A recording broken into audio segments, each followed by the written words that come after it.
መጽሐፈ ነህምያ ምዕራፍ 5 በወንድሞቻቸውም በአይሁድ ላይ ትልቅ የሕዝቡና የሚስቶቻቸው ጩኸት ሆነ። አያሌዎቹም ወንዶችና ሴቶች ልጆቻችን ብዙዎች ናቸው፣ በልተንም በሕይወት እንድንኖር እህልን እንሸምት ይሉ ነበር።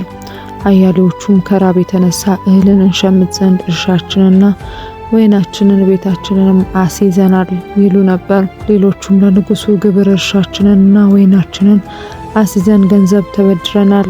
አሁንም ስጋችን እንደ ወንድሞቻችን ስጋ፣ ልጆቻችንም እንደ ልጆቻቸው ናቸው።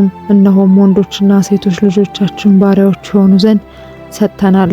ከሴቶችም ልጆቻችን ባሪያዎች ሆነው የሚኖሩ አሉ። ታላላቆችም እርሻችንና ወይናችንን ይዘዋልና ልናድናቸው አንችልም ይሉ ነበር። እኔም ጩኸታቸውን ይህን ቃል በሰማው ጊዜ እጅግ ተቆጣው፣ በልቤም አሰብኩ። ታላላቆቹንና ሹማምንቱን ሁላችሁ እያንዳንዳችሁ ወለድ ትወስዳላችሁ ብዬ ተጣላኋቸው። ትልቅም ጉባኤ ሰበሰብኩባቸው። እኔም ለአሕዛብ የተሸጡትን ወንድሞቻችንን አይሁድን በፈቃዳችን ተቤዠን፣ እናንተስ ወንድሞቻችሁን ትሸጣላችሁን? እነርሱስ ለእኛ የተሸጡ ይሆናሉን?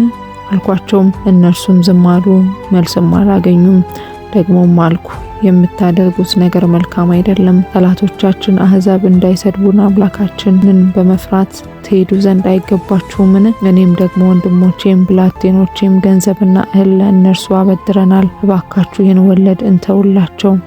እርሻቸውንና ወይራቸውንና ቤታቸውንም ከእነርሱም የወሰዳችሁትን ገንዘቡን፣ እህሉን፣ ወይን ጠጁንና ዘይቱን ከመቶ እጅ አንድ እጅ ባካችሁ ዛሬ መልሱላቸው። እነርሱም እንመልስላቸዋለን፣ ከእነርሱም ምንም አንሻም፣ እንደተናገረ እንዲሁ እናደርጋለን አሉ።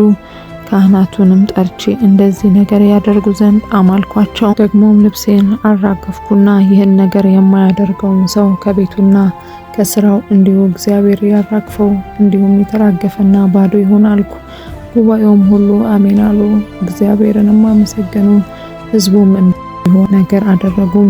ንጉሱም በይሁዳ ምድር ላይ አለቃ ሆን ዘንድ ካዘዘኝ ጊዜ ጀምሮ ከንጉሱ ከአርጤክስስ ከ20ኛው ዓመት እስከ 32ኛው ዓመት ድረስ 12 ዓመት ያህል እኔና ወንድሞቼ ለአለቃ የሚገባውን ስንቅ አልበላንም። ከእኔ አስቀድሞ የነበሩት አለቆች ግን በሕዝቡ ላይ አክብደው ነበር።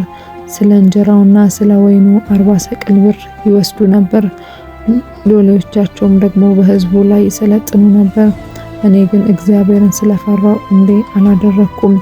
ደግሞ አጥብቄ የቅጥሩን ስራ ሰራው፣ እርሻም አልገዛንም። ብላቴኖቼም ሁሉ ወደዚያው ወደ ስራው ተሰበሰቡ። ደግሞ በዙሪያችን ካሉት አሕዛብ ወደኛ ከመጡት ሌላ ከአይሁድና ከሹማምንቱ 150 ሰዎች በገበታዬ ነበሩ። ከወፎችም በቀር ለአንድ ቀን አንድ በሬና 6 የሰቡ በጎች በ10 ቀንም ብዙ ልዩ ልዩ አይነት ወይን ጠጅ ይዘጋጅልኝ ነበር። ነገር ግን አገዛዝ በሕዝቡ ላይ ከብዶ ነበርና ለአለቃ የሚገባውን ስንቅ አልሻም ነበር። አምላኬ ሆይ ለዚህ ሕዝብ ያደረግኩትን ሁሉ ለበጎነት አስብልኝ።